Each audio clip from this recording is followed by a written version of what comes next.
2 Corinthians 12. Excuse me, the first two verses. Paul writes, boasting is necessary, though it's not profitable.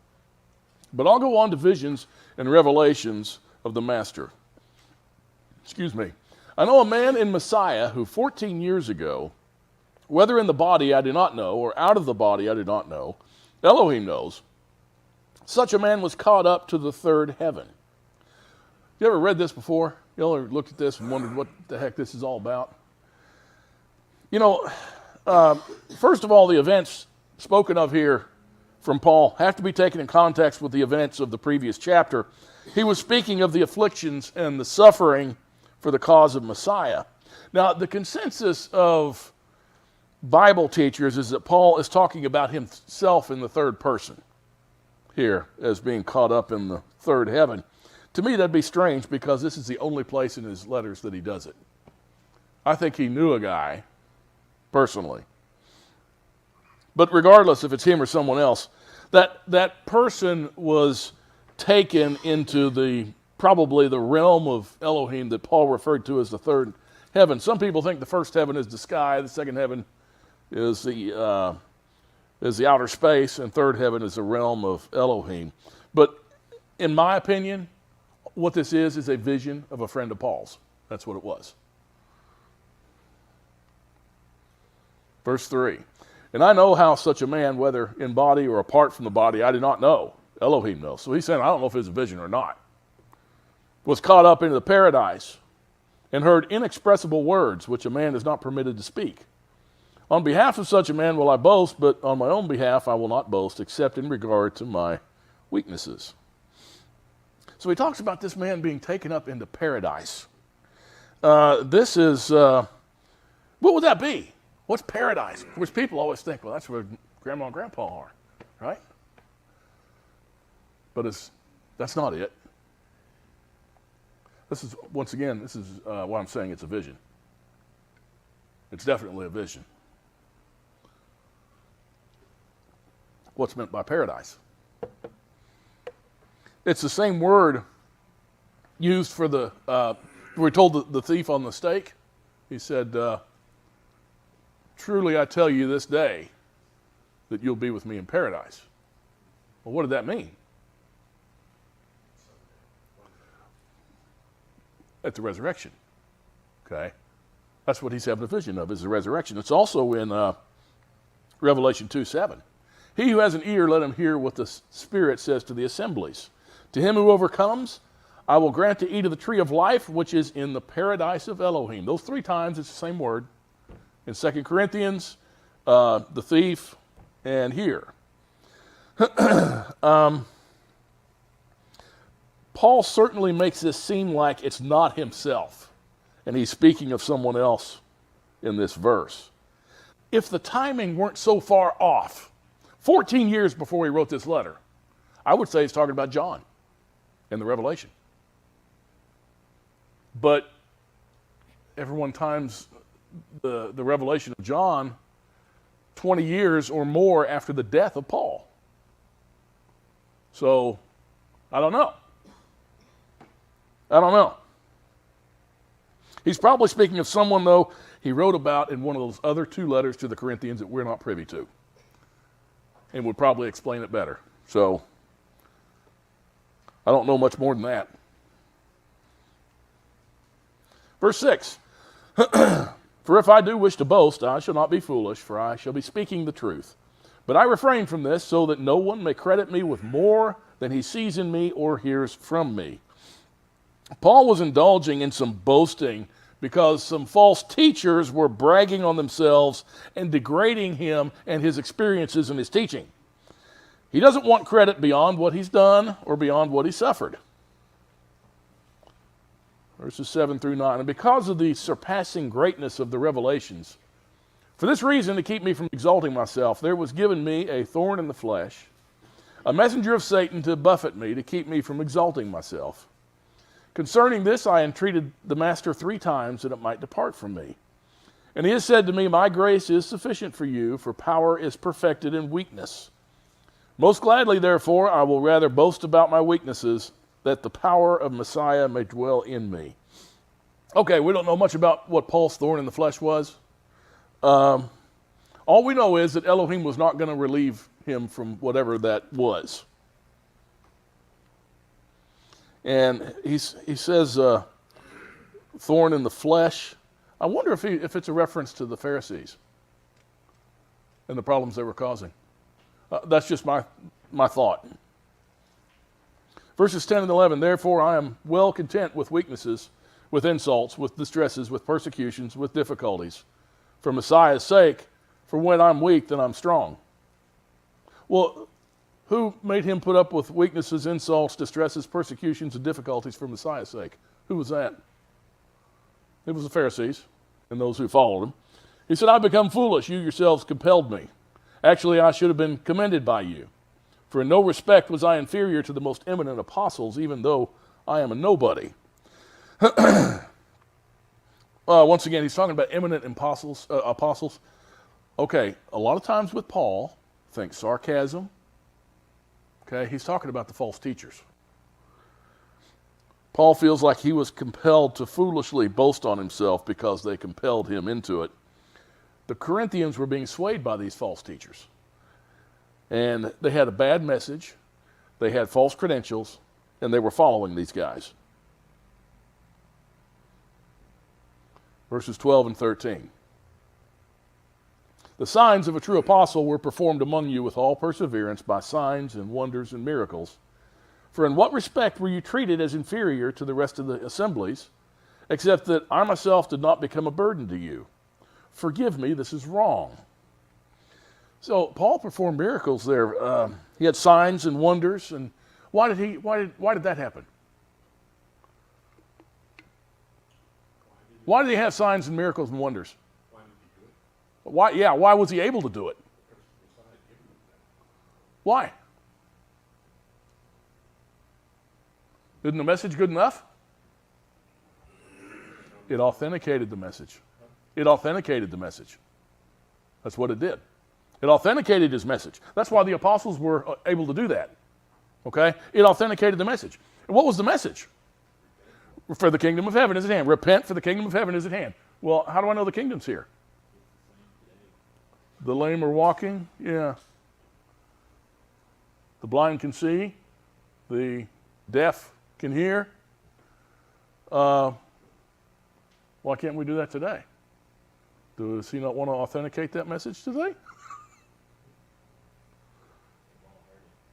Yeah, they've all heard it, right? Would it matter? I don't think it mattered to people today. They've seen too much Steven Spielberg movies. Besides, on a routine basis, the lame walk nowadays, the blind see, the deaf hear, don't they? Well, it happens all the time. Hospitals, doctors, got lots of stuff like that going on. The miraculous back in that day is not necessarily miraculous today. We have means to do those things, not always, but often. I'd go as far as to say much more often than not. But you see, the miracle today isn't the physical healings. The miracle today is that the blind see his word and the deaf hear it. And the lame can actually walk in it and understand it. That's where the miracle is.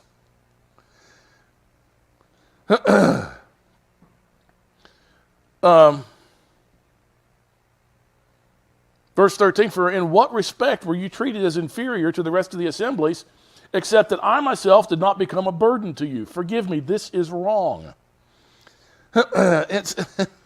He reminds them they were not treated as inferior to the rest of the assemblies, except that Paul didn't burden the Corinthians with him at all. He didn't make them give him anything. He supplied for his own needs. He didn't ask them for anything for him. He sarcastically asks for forgiveness in that oversight. Forgive me for not asking you to help. Forgive me for not being a burden to you. See, keep in mind, this was the most corrupt of the assemblies. All right, and he's not real happy with them. Verses 14 and 15. Here for this third time I'm ready to come to you, and I will not be a burden to you, for I do not seek what is yours, but you. You see the sarcasm?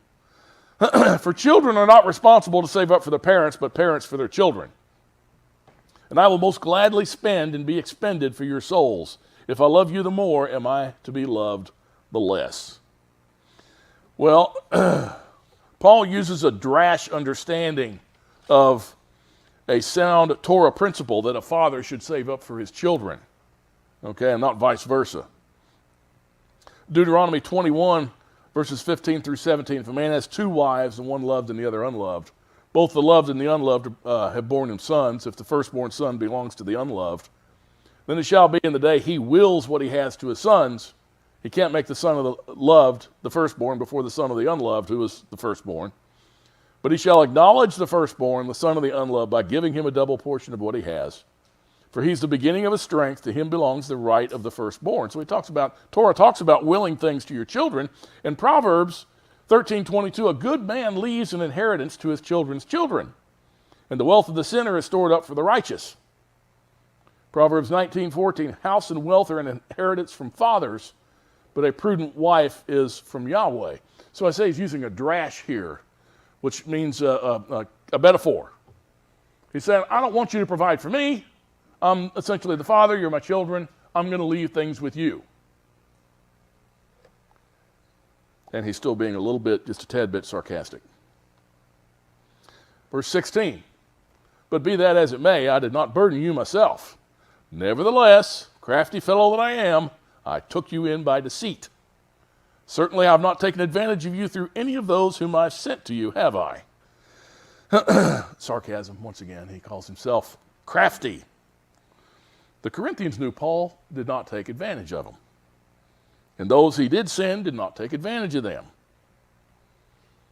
See, now he spent two letters, the two longest letters that he wrote are these two to the Corinthians, and probably the other two were just as long. Why were they so long? Because there were so many issues to deal with. Now he's finishing this last one, and he's being sarcastic. And look, I've done all this stuff for you. I haven't asked you for a thing. The other assemblies have provided for me so I could come to you. Oh, yeah, I took advantage of you. I sure did. Yeah, I'm a crafty feller. That's what he's saying. Verse 18, I urged Titus to go and sent the brother with him. Titus did not take any advantage of you, did he? Did we not conduct ourselves in the same spirit and walk in the same steps?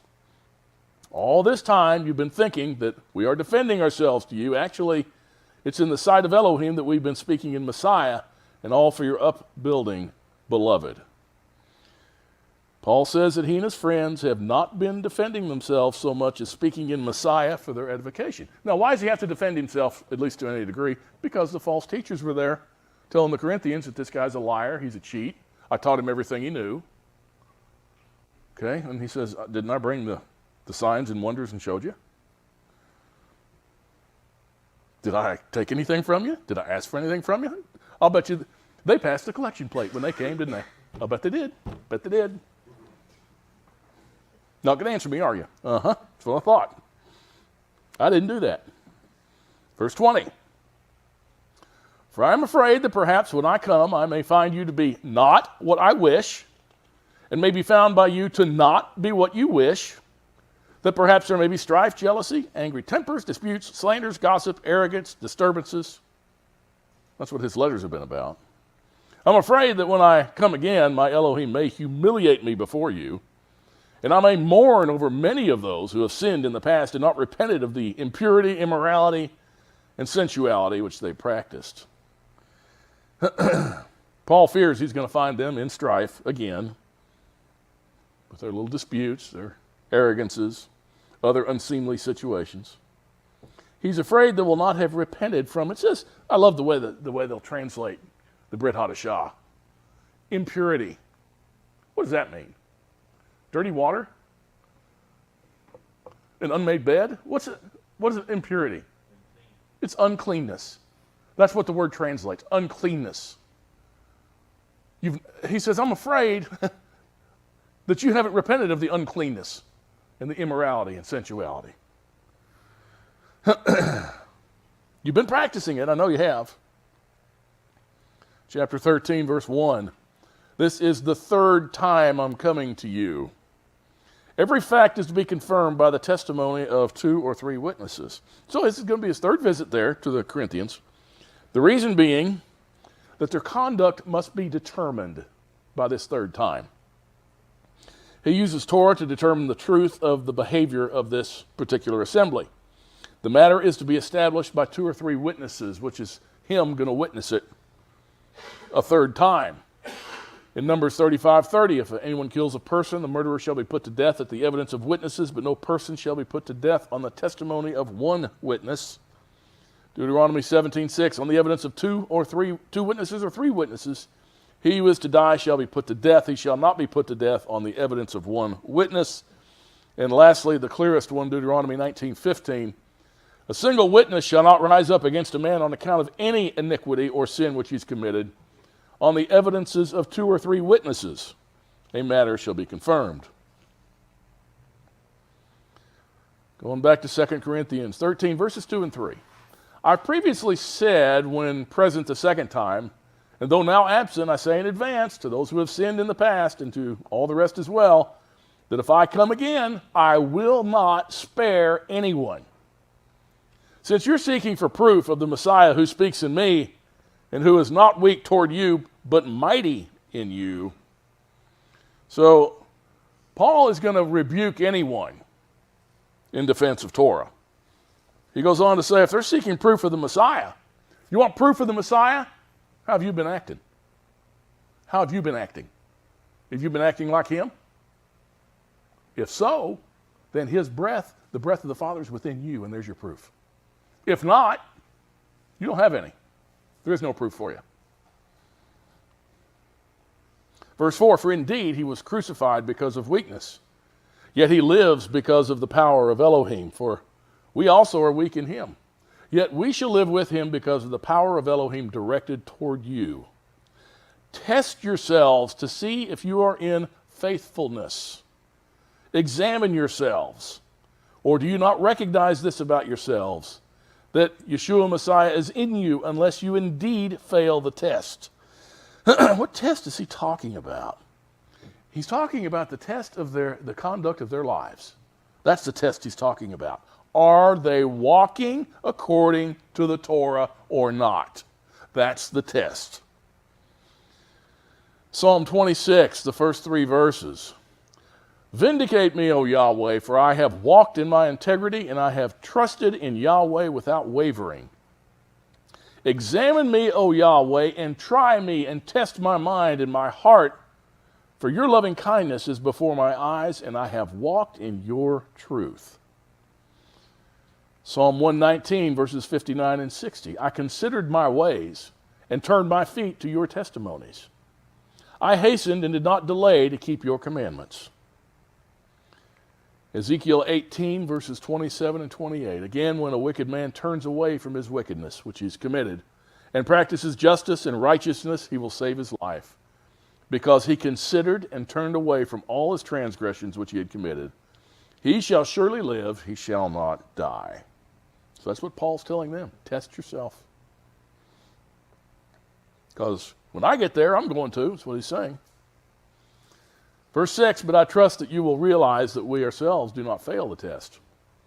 Now we pray to Elohim that you do no wrong, not that we ourselves may appear approved, but that you may do what is right, even though we should appear unapproved. For we can do nothing against the truth, but only for the truth. Now Paul and his friends don't fail the test. He prays that the assembly in Corinth does no wrong also. You know, he keeps talking about this testing thing. How do you test yourself if there's nothing to test yourself against? You can't.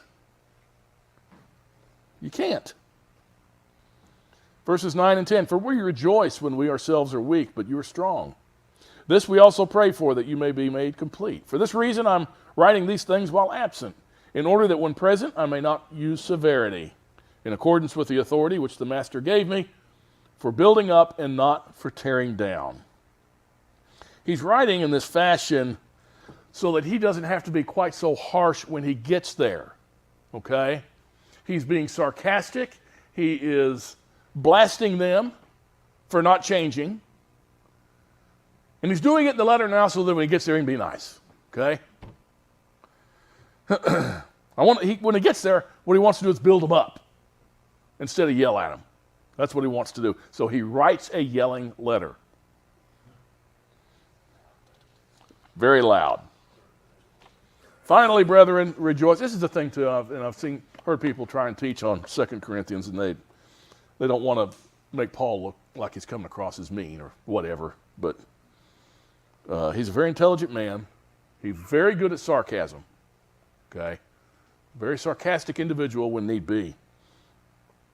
Finally, brethren, rejoice, be made complete, be comforted, be like-minded, live in peace, and the love of Elohim and peace shall be with you.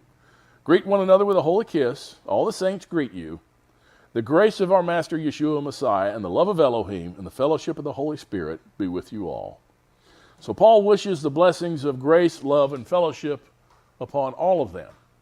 Any questions about Paul's second letter to the Corinthians? That's how he ended it.